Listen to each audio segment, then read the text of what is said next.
Programme खास खबर एक नज़र लैके दर्शकों के रूबरू पेश होए हैं तो इस प्रोग्राम दे विच रोजाना ही असीं कुछ अखबारां दे विच छपदियां प्रमुख खबरां ते करदे हां विचार चर्चा। अज दी विचार चर्चा दे विच शामिल होने लई हिंदुस्तान टाइम्स तो सीनियर पत्रकार राजीव भास्कर प्रोग्राम शामिल ने। स्वागत है। सब तो पहला बहुत मेहरबानी राजीव जी। प्रोग्राम दे विच आपां सब तो पहला क्योंकि त्यौहार दे दिन चल रहे हैं, दिवाली आने वाली है, सो इस मौके ते एक अजिही साजिश बेनकाब करन दे विच सुरक्षा जांच एजेंसियां ते पुलिस नूं मदद मिली है, जिस दे विच लश्कर ए तैयबा ते बब्बर खालसा इंटरनेशनल का एक अजिहा षडयंत्र जिस दे विच दिल्ली च दिवाली के दिनों के दौरान जी बंब धमाका करने की योजना सी। सो अंबाला कैंट तो एक कार बरामद की गई है जिस दे विचों कि धमाका खेज समग्री फड़ी गई है। सो ये कामयाबी सुरक्षा जांच एजेंसियों को मिली है कि समझा जाता नेपाल तो कोई अजिही फोन कॉल आई सी जिसनों इंटरसैप्ट किया गया तो उसकी जांच करते करते अंबाला कैंट विखे पार्किंग दे विच खड़ी इस कार तक पुलिस की पहुँच हो गई। सो की इस कामयाबी तो बाद सुरक्षा जांच एजेंसियां की भरोसेयोग्यता वधेगी? देखो यह जो एपीसोड होया कल के अंबाला स्टेशन तो बाहर एक गड्डी 3 दिनों तो खड़ी थी जिहदी जांच के दौरान यह पाया गया कि वो अगले गेट के दरवाजे के 5 किलो के करीब 5 किलो RDX मतलब एक बड़ा धमाका जिहदे नाल कई लोगों की जान जा सकती सी उन्होंने बचाया गया। खास करके त्योहारों तो पहले जिस तरह दिवाली आ रही है, दिवाली तो पहले इस तरह की घटनावां करन दे आतंकवादियों के मनसूबे होंदे ने और साडी सुरक्षा एजेंसियां दी एक सूझबान भी उन्हां दी एक कामयाबी भी कह सकते हैं। नाल दे नाल उन्हां नूं यह भी देखना पएगा कि इस तरह की कई हरकतां होर कई तरफों इस तरह की हरकतां होंदियां जब RDX आंदा है, जब आतंकवादियों की जिहड़ी चालां होंदियां वो इस तरीके भी एक तरफों फड़िया जाए तो दूजे तरफों किदां असीं उस नूं लैके आईए ते साडी सुरक्षा एजेंसियां नूं होर ज़्यादा चौकन्ना होना पएगा। और इस तरह हुण अगर गल करिए कि जिस तरह तुसीं कहा कि नेपाल तो एक कॉल इंटरसैप्ट हुई सी तो पता लग्या श्रीनगर तो दिल्ली भेजन वास्ते 5 किलो RDX ते कुछ 5 डिटोनेटर भेजे गए। श्रीनगर तो अंबाला तक किस तरह है और अंबाला आके उन्होंने 3 दिन अपनी गड्डी नूं क्यों अंबाला स्टेशन ते पार्क किया और क्यों भज गए जब क्योंकि उन्होंने भी पता लग गया जिस तरीके नाल भजे ने इस तरह लगता है कि उन्होंने शायद पता सीगा कि पुलिस दी अखां साडे उत्ते पै चुकियां कि असी अगर गड्डी दे नाल चलते रहे तो असी किसी ना किसी जगह फड़ा जावांगे। इस गल ते भी ध्यान देने की जरूरत हैगी और खास करके पंजाब हुण तकरीबन इलैक्शन 3-4 महीने की गल हैगी जब इलैक्शन होणगे वड्डे नेता ईवन सेंटर के लीडर जिहड़े हैगे ने इत्थे चोण प्रचार वास्ते आणगे। इस टाइम पंजाब दे विच आतंकवादियों की जिहड़ी चाल हो सकती है कि इत्थे लोगों के विच डर फैलाइए और आतंकवाद नूं दोबारा कुछ हरकतां करन दी कोशिश करिए। इस करके फैसटीवल सीजन के अलावा पंजाब दे विच ज़्यादा चौकसी बरतन की लोड़ हैगी है और सुरक्षा एजेंसियां नूं चाहिदा है कि जिस तरह भी कोई इनपुट्स मिलती है कि जिस तरह हम कल की गल ही करिए कि दिल्ली पुलिस नूं अगर इनपुट मिली थी जो उन्होंने पंजाब पुलिस या हरियाणा पुलिस के नाल शेयर की तो शायद गड्डी नूं अंबाला आने तो पहले ही फड़िया जा सकता सीगा। राजीव जी अच्छा ये बब्बर खालसा जो है इसका नाम लश्कर ए तैयबा वर्गी जथेबंदी के नाल आउणा पंजाब के लोगों लिए की संदेश जाता वैसे? देखो चाहे वो बब्बर खालसा होए लश्कर ए तैयबा होए दोनों के तार पाकिस्तान के नाल जुड़े हुए ने। यह जग जाहिर गल हैगी है कि जब पंजाब दे विच अतवाद सीगा ते वड्डे वड्डे अतवादी जब इत्थों भजे तो पाकिस्तान दे विच चाहे वो नीटा रणजीत सिंह नीटा होए या पंजवाल वो सारे दे सारे अज दे दिन पाकिस्तान दे विच मौजूद ने। उन्हां दी मौजूदगी और लश्कर ए तैयबा दे नाल एक गठबंधन क्योंकि चाहे वो पंजवाल या नीटा उन्हां दी गल करिए उन्हां दे एक मनसूबे हैगे किसी ना किसी तरीके नाल जिहड़े पंजाब दे विच असीं हरकतां कीती सीगी उन्होंने किसी सिट्टे तक पहुंचा सकीए। और अगर यह दोनों आतंकवादी संगठन जुड़ के पूरे देश के क्योंकि पाकिस्तान दे विच शरण मिलन की वजह इस करके सीगी कि उन्होंने जिहड़े मनसूबे हैगे वो तां पूरे होंदे ने जब भारत दे विच आतंकवाद फैला के पंजाब के जिहड़े पुराने बब्बर खालसा दे आतंकवादी सी उन्होंने काम आन और मैनूं लगदा हुण उन्होंने काम आने की कोशिश कर रहे हैं पर साडी सुरक्षा एजेंसियां इन्नी कोई चौकसी जरूर बरती उन्होंने कि यह फड़े गए और होर भी इस तरह की गल्लां अगर ना होए इहदे वास्ते सुरक्षा एजेंसियां नूं बिल्कुल ध्यान रखना पएगा। साडे कोल खबर है राजीव जी कि 13 जून 1997 नूं दिल्ली विखे उपहार सिनेमा दे विच अचानक अग लग गई सी जिस दे विच कि 59 व्यक्तियों की मौत हो गई सी ते 103 जख्मी होए सन कल तो लेकिन कि सुप्रीम कोर्ट का एक फैसला देश भर दे विच बड़ा चर्चित है कि पीड़ित जो सन इस घटना के उन्होंने मुआवजा काफ़ी हद तक घटा दिता गया। सो दिल्ली हाई कोर्ट का फैसला जो है सुप्रीम कोर्ट वालों सोधिया गया है। इस फैसले तो बाद की महसूस करते हो कि पीड़ितों विच मायूसी का संदेश आएगा? देखो, जब कभी ऐसा के फैसले आते हैं, क्योंकि बाहर जब अग लगी सी उत्थे बॉर्डर पिक्चर लगी थी, मैं उसनू कवर किया सीगा दिल्ली दे विच, तद उत्थे इस तरह के इंतजाम सीगे कि कित्थों बाहर जाना है। आम लोगों नूं यह भी नहीं पता सीगा कि बाहर का रस्ता किहड़ा है। उस तो बाद इस तरीके दे पिक्चर हॉल दे विच जिहड़े सुरक्षा के इंतजाम होंदे उन्हां विच खामियां दी एक बड़ी वड्डी डिबेट चली सीगी। इन्ने सालों तो बाद सारा कुछ होने तो बाद हाई कोर्ट ने हुणे ऑर्डर दिते सीगे कि भी इन्हां नूं एडवोकेट कंपनसेशन, गल कंपनसेशन दी नहीं सी, गल ऐ सीगी कि जिहड़े सिनेमा मालक ने या होर लोकी वड्डे वड्डे लोकी ने जद इस तरह के मॉल बनाते हैं या इस तरह की बिल्डिंग बनाते हैं तो उहदे विच खामियां क्यों रखते हैं, उन्हां दी खामियां करके किसी दी जान जाए तो उहदे वास्ते एक हत्या का एक तरीके नाल आरोप लगना चाहिए सीगा।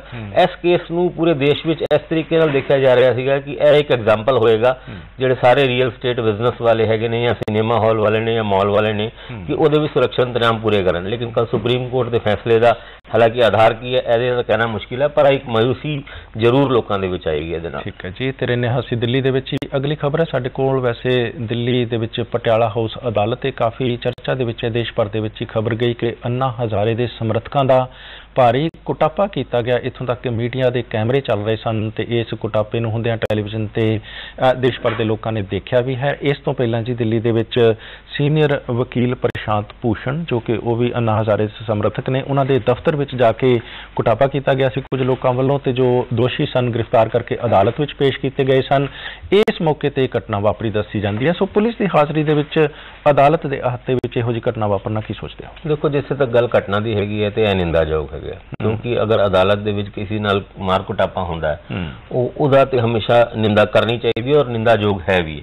लेकिन अगर गल दी पिछोकड़ जाइए कि प्रशांत भूषण जिहड़े अन्ना टीम दे एक मुख्य लीडर हैगे ने, मुख्य सदस्य हैगे ने, पिछे अगर देखिए तो अन्ना हजारे ने जिहड़ी करप्शन के खिलाफ लड़ाई लड़ी सी उहदे विच मुख्य सिपाही के रूप नाल उभरे सीगे और यही अन्ना टीम दे राही सरकार दे नाल इन्हां ने ही गलबात की थी। लेकिन जब तुहानूं पूरे देश का समर्थन एक करप्शन के मुद्दे ते मिलिया, ਇਹਦਾ मतलब यह नहीं है कि तुसी किसी भी मुद्दे ते चाहे देश का सुरक्षा का मुद्दा हो या गल कश्मीर का मुद्दा एक इस तरह का सेंसिटिव इशू है जो पिछले 60 सालों तो एक साडी सरकार ने साडे देश ने एक स्टैंड बनाया हुआ है कि कश्मीर साडा एक अभिन्न अंग है और असी किसी भी तरीके नाल इस मुद्दे ते दो पक्षीय गलबात तो किसी भी इंटरनेशनल इंटरवेंशन नूं असी मन्नांगे नहीं। उस तो बाद प्रशांत भूषण जी शायद एक करप्शन के खिलाफ अन्ना टीम की जिहड़ी जित हुई उस उत्साहित होके उन्होंने एक बयान दिता है कि कश्मीर दे विच जनमत कराया जाना चाहिए है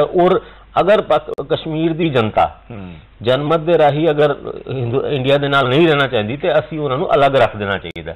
इन्ना वड्डा बयान तो पाकिस्तान के भी किसी जगह तो कोई इस तरह की गल नहीं आई। लेकिन जिहड़ा मारपीट हुई उहदे असी जरूर मनते हैं कि यह गलत होया, लेकिन किसी भी देशवासी नूं अपने देश की नीतियों के खिलाफ कोई इस तरह का बयान सार्वजनिक रूप नाल नहीं देना चाहिए और उहदा अंजाम शायद जिहड़े यंग मुंडियां ने उन्होंने मार कुटाई की एक आउटबर्स्ट है।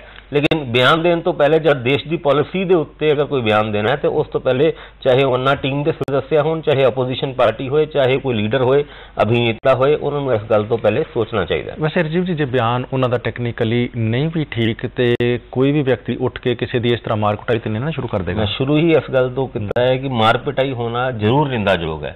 लेकिन तुसी अगर कोई बयान इस तरह का दे दो, अगर अन्ना टीम दे इन्ना समर्थन मिलिया तो इस करके मिलिया कि करप्शन के खिलाफ पूरा देश सीगा, लेकिन इस तरह के मुद्दे के उत्ते शायद यह भी एक आउटबर्स्ट ही सीगा। चलो जी, असीं प्रोग्राम दे विच अगली खबर ये लै रहे हाँ कि साडे देश की सुप्रीम कोर्ट एक केस की सुनवाई के दौरान ये गल कही गई है कि भारत के प्रधानमंत्री डॉक्टर मनमोहन सिंह 2008 दे विच ते उदों दे वित्त मंत्री पी चिदंबरम जे इन्हां दे विच तालमेल ठीक तरीके दे नाल बनिया रहिंदा ते 2G स्पैक्ट्रम घोटाला राजीव जी जो होया उसनूं रोकिया जा सकता है। इत्थों तक कि एक चिट्ठी 2 ਨਵੰਬਰ 2007 ਨੂੰ ਪ੍ਰਧਾਨ ਮੰਤਰੀ ਵੱਲੋਂ ਲਿਖੀ ਗਈ ਸੀਗੀ ਉਦੋਂ ਦੇ ਕੇਂਦਰੀ ਮੰਤਰੀ ਏ ਰਾਜਾ ਨੂੰ, ਜਿਨ੍ਹਾਂ ਨੂੰ ਇਹ ਕਿਹਾ ਗਿਆ ਸੀਗਾ ਕਿ 2G ਸਪੈਕਟਰਮ ਦੀ ਨਿਲਾਮੀ ਕਰਵਾਈ ਜਾਣੀ ਚਾਹੀਦੀ ਹੈ, ਪਰ ਉਹਨਾਂ ਨੇ ਫਿਰ ਵੀ ਫਸਟ ਕਮ ਫਸਟ ਸਰਵ ਦੇ ਆਧਾਰ ਤੇ ਇਹ ਜੋ ਲਾਇਸੈਂਸ ਦਿੱਤੇ। ਸੋ ਕੀ ਸਮਝਦੇ ਹੋ ਕਿ ਦੇਸ਼ ਦੀ ਕੇਂਦਰ ਸਰਕਾਰ ਦਾ ਪ੍ਰਭਾਵ ਜੋ ਹੈ ਇਹੋ ਜਿਹੇ ਸੁਪਰੀਮ ਕੋਰਟ ਦੀਆਂ ਕਹਿ ਲਓ ਕਿ ਟਿੱਪਣੀਆਂ ਦੇ ਨਾਲ ਘਟਦਾ ਹੈ? ਦੇਖੋ, ਜਦ ਤੋਂ 2G ਸਪੈਕਟਰਮ ਹੋਇਆ ਇਹਦੇ ਵਿੱਚ ਕਈ ਪਰਤਾਂ ਖੁੱਲ ਰਹੀਆਂ, ਖੁੱਲ ਕੇ ਫਿਰ ਬੰਦ ਹੋ ਜਾਂਦੀ ਹੈ। ਚਾਹੇ ਉਹ ਪ੍ਰਣਬ ਮੁਖਰਜੀ ਦਾ ਲੈਟਰ ਹੋਇਆ ਜਿਹਦੇ ਵਿੱਚ ਉਹਨਾਂ ਨੇ ਕਿਹਾ ਕਿ ਜੇ ਪੀ ਚਿਦੰਬਰਮ ਵਿੱਤ ਮੰਤਰੀ ਹੁੰਦੇ ਹੋਏ ਇਸ ਸਕੈਮ ਨੂੰ ਰੋਕਣਾ ਚਾਹੁੰਦੇ ਤੇ ਰੋਕ ਸਕਦੇ ਸੀਗੇ। ਅੱਜ ਕੱਲ੍ਹ ਸੁਪਰੀਮ ਕੋਰਟ ਦਾ ਇਸ ਤਰ੍ਹਾਂ ਦਾ ਬਿਆਨ ਆਇਆ ਕਿ ਅਗਰ ਪ੍ਰਧਾਨ ਮੰਤਰੀ ਦੇ ਉਸ ਲੈਟਰ ਨੂੰ ਮੰਨਿਆ ਜਾਂਦਾ ਤਾਂ ਵੀ ਇਹ ਸਕੈਮ ਰੁਕ ਸਕਦਾ ਸੀਗਾ। ਯਾਨੀ ਪ੍ਰਧਾਨ ਮੰਤਰੀ ਦੇ ਲੈਟਰ ਨੂੰ ਨਾ ਮੰਨਿਆ ਜਾਣਾ ਔਰ ਪ੍ਰਧਾਨ ਮੰਤਰੀ ਦਾ ਇਸ ਗੱਲ ਦੇ ਉੱਤੇ ਗੌਰ ਨਾ ਕਰਨਾ, ਇਹ ਵੀ ਇੱਕ ਬਹੁਤ ਵੱਡੀ ਗੱਲ ਹੈਗੀ ਹੈ। ਅੱਗੇ ਆਉਣ ਵਾਲੇ ਟਾਈਮ ਵਿੱਚ ਮੈਨੂੰ ਲੱਗਦਾ ਇਸ ਤਰ੍ਹਾਂ ਦੀ ਕਈ ਪਰਤਾਂ ਖੁੱਲਣਗੀਆਂ ਜਿਹਦੇ ਵਾਸਤੇ ਸਰਕਾਰ ਜਾਂ UPA ਦੇ ਵਾਸਤੇ ਇੱਕ ਪਰੇਸ਼ਾਨੀ ਦਾ ਸਬਬ ਬਣੇਗਾ ਜ਼ਰੂਰ। ਤੇ ਰਾਜੀਵ ਜੀ, ਅਸੀਂ ਪੰਜਾਬ ਦੇ ਵਿੱਚ ਵਾਪਸ ਪਰਤਦੇ ਹਾਂ। ਸਾਡੇ ਕੋਲ ਖਬਰ ਹੈ ਕਿ ਪੰਜਾਬ ਸਰਕਾਰ ਨੇ ਦੀਵਾਲੀ ਦਾ ਤੋਹਫਾ ਦੇਣ ਦਾ ਫੈਸਲਾ ਕੀਤਾ, ਖਾਸ ਤੌਰ ਤੇ ਸਿਹਤ ਵਿਭਾਗ ਦੇ ਕਰਮਚਾਰੀਆਂ ਨੂੰ ਵੀ। ਬੀਤੇ ਦਿਨਾਂ ਤੋਂ ਲਗਾਤਾਰ ਇਹ ਖਬਰਾਂ ਆ ਹੀ ਰਹੀਆਂ ਹਨ ਕਿ ਪੰਜਾਬ ਸਰਕਾਰ ਵੱਲੋਂ ਸਰਕਾਰੀ ਮੁਲਾਜ਼ਮਾਂ ਨੂੰ ਦਿੱਤੇ ਜਾ ਰਹੇ ਹਨ ਗੱਫੇ।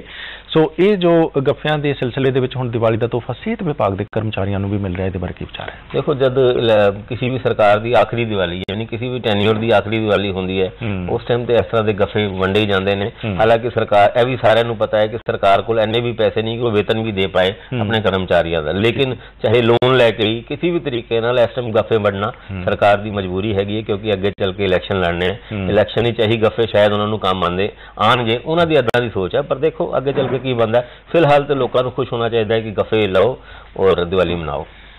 ਲੇਕਿਨ ਕਿ ਪੰਜਾਬ ਦੇ ਮੁੱਖ ਮੰਤਰੀ ਸਰਦਾਰ ਪ੍ਰਕਾਸ਼ ਸਿੰਘ ਜੀ ਬਾਦਲ ਬਹੁਤੇ ਖੁਸ਼ ਨਹੀਂ ਜਾਪਦੇ। ਉਹਨਾਂ ਨੇ ਇੱਕ ਚਿੱਠੀ ਲਿਖੀ ਹੈ ਰਾਜੀਵ ਜੀ ਸਾਡੇ ਦੇਸ਼ ਦੇ ਵਿੱਤ ਮੰਤਰੀ ਨੂੰ, ਜਿਸ ਦੇ ਵਿੱਚ ਉਹਨਾਂ ਨੇ ਕਾਫੀ ਗੱਲਾਂ ਬਾਤਾਂ ਲਿਖੀਆਂ ਨੇ ਕਿ ਪੰਜਾਬ ਦੇ ਖਜ਼ਾਨੇ ਵਿੱਚ ਪੈਸੇ ਨਹੀਂ ਹਨ ਤੇ ਪੰਜਾਬ ਦੇ ਸਿਰ ਕਰਜ਼ਾ ਜੋ ਹੈ 71,000 ਕਰੋੜ ਰੁਪਏ ਤੋਂ ਵੱਧ ਚੁੱਕਾ ਹੈ। ਸੋ ਇੱਕ ਪਾਸੇ ਤੇ ਖਜ਼ਾਨੇ ਵਿੱਚ ਪੈਸਾ ਨਹੀਂ, ਦੂਸਰੇ ਪਾਸੇ ਆਪਾਂ ਅਜਿਹੇ ਤੋਹਫਿਆਂ ਦੀ ਗੱਲ ਕਰਦੇ ਹਾਂ। ਇਸ ਦੇ ਨਾਲ ਹੀ ਅਸੀਂ ਵਿਕਾਸ ਦੀ ਹਨੇਰੀ ਵੀ ਲਿਆਉਣਾ ਚਾਹੁੰਦੇ, ਲਗਾਤਾਰ ਵਿਕਾਸ ਕਾਰਜਾਂ ਦੇ ਨੀਂਹ ਪੱਥਰ ਰੱਖੇ ਜਾ ਰਹੇ ਹਨ। ਸੋ ਕਿੰਨੀ ਕੁ ਸਾਰਥਕਤਾ ਦੇਖਦੇ ਹੋ ਇਹਨਾਂ ਗੱਲਾਂ? ਦੇਖੋ, ਗੱਲ ਅਗਰ ਕਰਜ਼ੇ ਦੀ ਚਾਹੀਏ ਤੇ ਜਦ ਇਹ ਕਰਜ਼ੇ ਦਾ ਬਿਆਨ ਮਨਪ੍ਰੀਤ ਬਾਦਲ ਵੱਲੋਂ ਆਉਂਦਾ ਹੈ ਤੇ ਇਹੀ ਬਾਦਲ ਸਾਹਿਬ ਹਮੇਸ਼ਾ ਕਹਿੰਦੇ ਵੀ ਸਰਕਾਰ ਦੀ ਹਾਲਤ ਬਿਲਕੁਲ ਠੀਕ ਹੈਗੀ ਹੈ, ਸਾਡੇ ਕੋਲ ਕੋਈ ਕਰਜ਼ਾ ਨਹੀਂ। ਔਰ ਦੂਜੇ ਪਾਸੇ ਜਦ ਸਰਕਾਰ ਕੇਂਦਰ ਨੂੰ ਚਿੱਠੀ ਲਿਖਦੀ ਹੈ ਤੇ ਉਹਦੇ ਵਿੱਚ ਇਹਨਾਂ ਕਰਜ਼ਿਆਂ ਦਾ ਜ਼ਿਕਰ ਵਧਾ ਚੜਾ ਕੇ ਹੁੰਦਾ ਹੈ। ਇੱਕ ਡਬਲ ਪਾਲਿਸੀ ਹੈਗੀ ਹੈ। ਮੈਨੂੰ ਲੱਗਦਾ ਹੈ ਕਿ ਅੱਜ ਦੇ ਟਾਈਮ ਵਿੱਚ ਸੂਬੇ ਨੂੰ ਇਸ ਕਰਜ਼ਿਆਂ ਦੀ ਰਾਜਨੀਤੀ ਤੋਂ ਬਾਹਰ ਨਿਕਲ ਕੇ ਇੱਕ ਪਟੜੀ ਤੇ ਲੈ ਕੇ ਸਰਕਾਰ ਔਰ ਪੂਰੇ ਸਾਰੀ ਪੋਲੀਟੀਕਲ ਪਾਰਟੀਆਂ ਨੂੰ ਸੂਬੇ ਦੇ ਵਿਕਾਸ ਦੇ ਬਾਰੇ ਸੋਚਣਾ ਚਾਹੀਦਾ। ਠੀਕ ਹੈ ਜੀ, ਸਾਡੇ ਕੋਲ ਖਬਰ ਹੈ ਪ੍ਰੋਗਰਾਮ ਦੇ ਵਿੱਚ ਇਹ ਕਿ ਪਾਕਿਸਤਾਨ ਤੇ ਭਾਰਤ ਦੇ ਸਬੰਧਾਂ ਦੇ ਸਿਲਸਿਲੇ ਦੇ ਵਿੱਚ ਤੇ ਪਾਕਿਸਤਾਨ ਦੀ ਪਾਰਲੀਮੈਂਟ ਦੇ ਵਿੱਚ ਬੋਲਦੇ ਹਾਂ ਰਾਜੀਵ ਜੀ, ਉੱਥੋਂ ਦੀ ਵਿਦੇਸ਼ ਮੰਤਰੀ ਹਿਨਾ ਰਬਾਨੀ ਖਰ, ਇਹਨਾਂ ਨੇ ਇਹ ਕਿਹਾ ਜੀ ਕਿ ਪਾਕਿਸਤਾਨ ਜੋ ਹੈ ਇਹ ਭਾਰਤ ਨੂੰ ਸਭ ਤੋਂ ਤਰਜੀਹੀ ਦੇਸ਼ ਦਾ ਦਰਜਾ ਦੇਣ ਦੇ ਲਈ ਰਾਜ਼ੀ ਹੈ, ਲੇਕਿਨ ਕਿ ਕਦੋਂ ਇਹ ਦਰਜਾ ਮਿਲੇਗਾ ਇਹਦੇ ਬਾਰੇ ਅਜੇ ਉਹਨਾਂ ਨੇ ਕੁਝ ਨਹੀਂ ਕਿਹਾ।